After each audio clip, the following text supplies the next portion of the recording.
going to try to put up I just put a video up and I didn't get on it what I needed to say. So I'm just going to go to this one. If anybody cares to go back and connect it, they can. I have an immune disorder, and my immune system, when I'm around toxic fumes, attacks itself. And it over years, the inflammation that it's caused is so horrific I can't even walk now. I have been made to live where I soaked in it. And I'll go ahead and say this. Carl Barton, James Carl Barton, and Linda was his wife's name.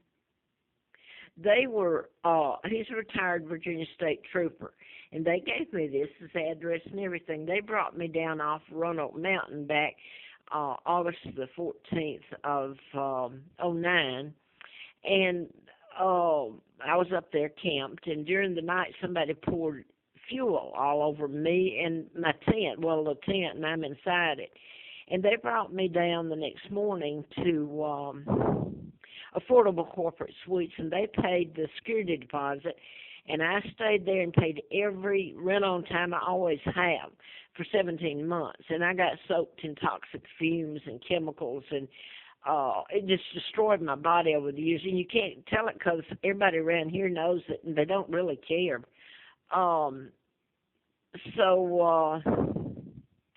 Anyway, I put on the response to that, what happened when the state trooper dropped me off there, and then his wife said to me, Linda, she said, this is how we make you run, by using chemicals on you. Well, there's another way they make me run too. But I wanted to show that because that's what they've done. They've used my illness, an immune disorder, against me really it's killing me. It's an assault and battery and everything in the book that they're doing. And they gain the cooperation, not that they would have to here, because Americans don't care. They stick together. It's who I am and who did it to me and what that's allowed it all to happen. But anyway, I'm going to sound babbling if I keep going. I wanted to give this.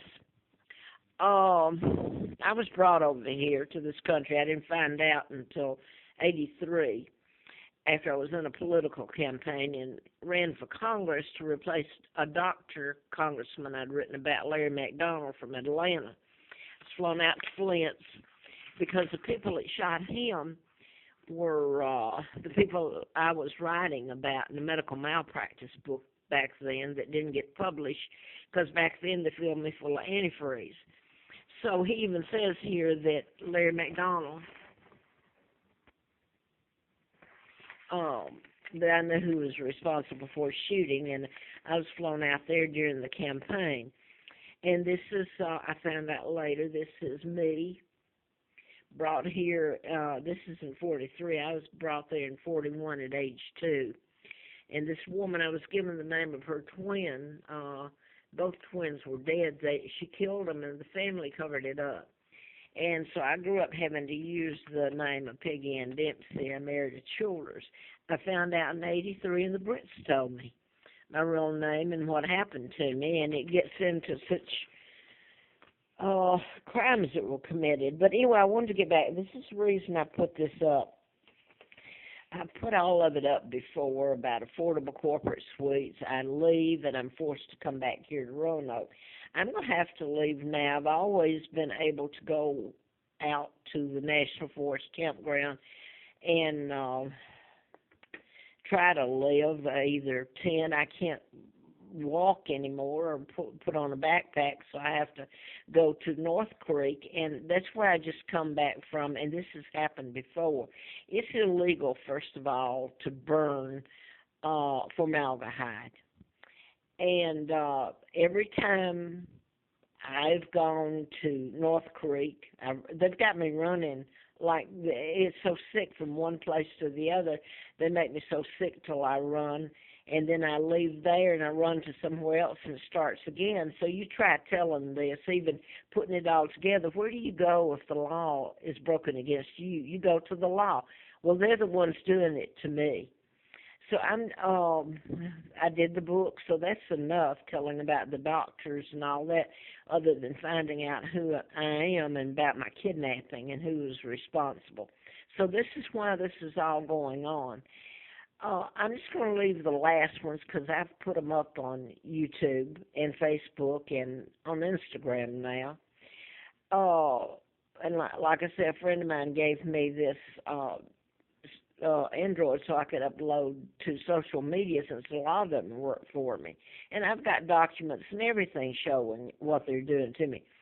But I came back here. This is, this is Motel 6 off Third Lane Road here, off Peters Creek in Roanoke. And it used to be a Hampton Inn, and I understand it's owned by he was a state senator. I've forgotten his name now. But surely he knows what's going on. Most of the people have in all of this mess. But anyway, I had to leave here for the same reason. I came here, and it was okay for a little bit, and then the mess started, spraying and fooling around with the air conditioning unit and all that, and making me so sick I had to leave. I couldn't take it. So I left a couple of times, and I'm going to try to get this on here before the tape goes off. It's hard to give background to it. I left here, and I had paid for that night. And the woman who's manager, and by the way, these people keep their jobs. They go along with what they're told. The maintenance, the person at the desk, or the manager, and they keep their jobs, or the affordable corporate suites, etc. And they're not going to have to pay for their crimes. It's assault and battery and everything else. But here, I couldn't take it anymore, and I called earlier that day and asked her to move me to another room to see if that would help. Well, she wouldn't. So I ended up about 5 o'clock. I couldn't stay, and I took what money I had, and I went over to extended stay, 2705 frontage, right next to Channel 7 here, who know all this, and 10. But anyway, this is what I paid. I didn't have any money and hardly, and I had to go over there. So in essence, it had me paying for 2 nights, which, by the way, in all this I've done over and over. I've paid for 2 nights to get away from the mess and try to get somewhere else where I could breathe. So this is what I paid for a week. And the last few days, none of it was nice over there. I'd left here, okay, and gone there. And let's just put it this way. They told me they blocked off that side I was on. You'd have to put these people up before a court of law and under perjury. Anyway, they sent somebody up there that night, and it was the next night I left, I believe. Yeah, next morning. And it was a black guy and the girl that was supposed to be going to court. They moved in right next to me. And I don't know if it was a boyfriend or who, but he was standing there, and he started talking to me when I opened the door to try to get some air, because it started it over there. The fumes and everything were so bad. And he said to me, he said, "Do you need help?" He says, "They've tried to make you look like the crazy one, haven't they?" Well, I thought he was being a friend, but he said something about his girlfriend. I guess it was his girlfriend. She was in the room behind him, and the black guy was having to go to court. So I don't know what happened there. If that was, I don't know. Anyway, he wasn't.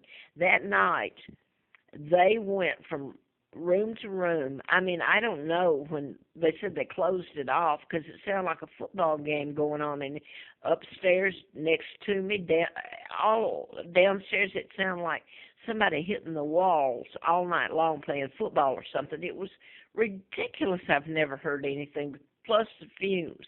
So the next morning I had to leave. So this puts me into leaving again and trying to explain this mess until you get it before court of law, or me, which I can't do. So they've done me in. They just keep running me.